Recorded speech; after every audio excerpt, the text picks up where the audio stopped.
হুম, দাও।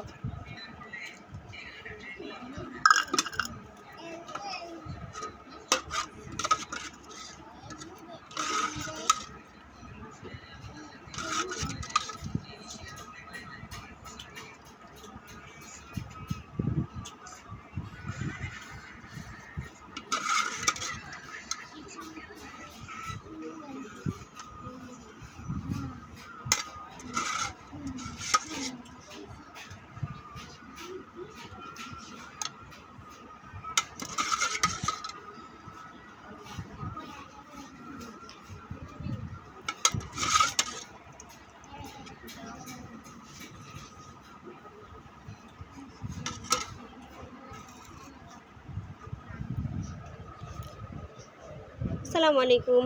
আমি লাচ্ছা সেমাই রান্না করেছি।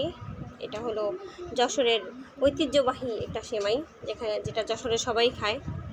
তো আমরা যেমন একটা লাচ্ছি সেমাই রান্না করি, দুধ সেমাই, কিন্তু ওরা এই লাচ্ছা সেমাই রান্না করে।